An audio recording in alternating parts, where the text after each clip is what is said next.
Trouble on the Tracks by Kathy Mallat. This is a DeMarco throwback.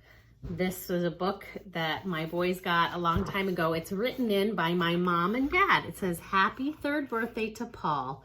Love, Papa and Grammy.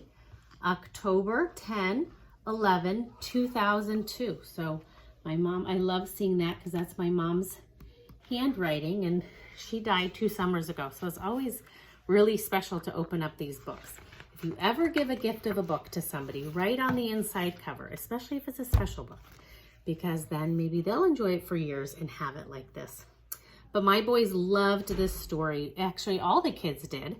And we used to play this story with our Lego, or not Lego, like our Thomas the Tank Engine wooden train set that we had.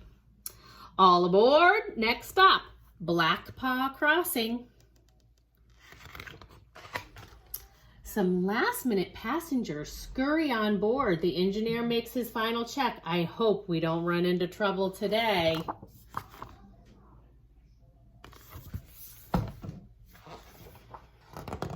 The conductor gives the all-clear signal. Woo woo! Blast the whistle. The train pulls away from the station, gathering speed at a slow but steady pace.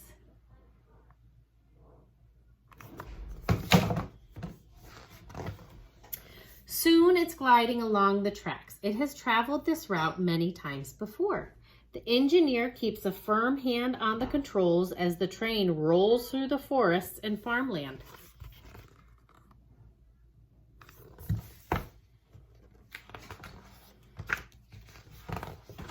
It rumbles through villages where faces are familiar.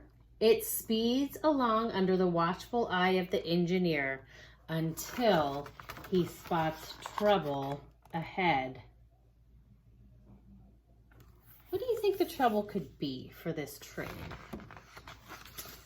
Wait till you see. I think you're going to be surprised because it's not the typical trouble for a train because look.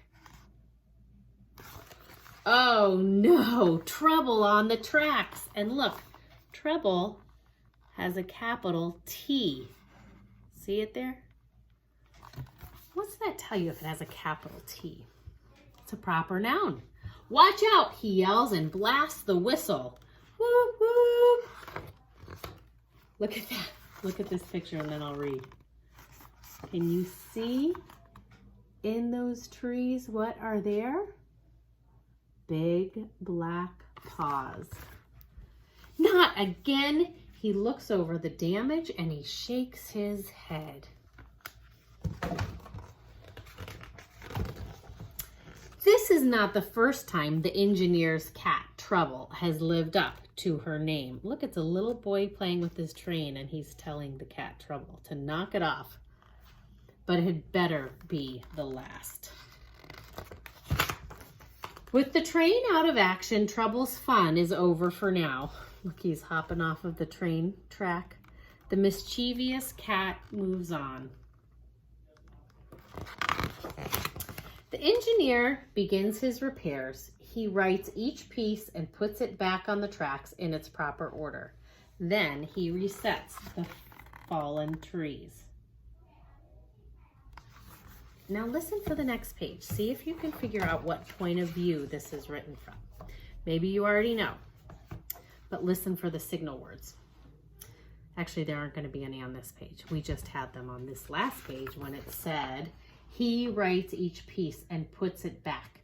Then he reaches for the fallen trees. We know that words like here, 3rd person. With trouble out of sight, the engineer sounds the whistle once again. The train continues on its way. It rolls through forests and farmland. It rumbles through villages where faces are familiar.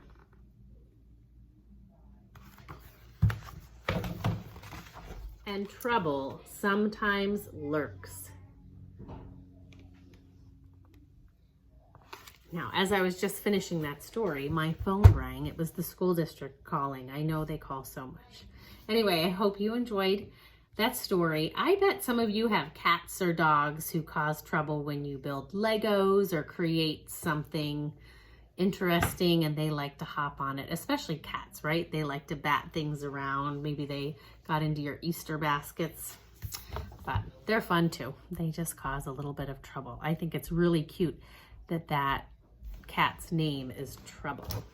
Have a great night. I'll see you tomorrow.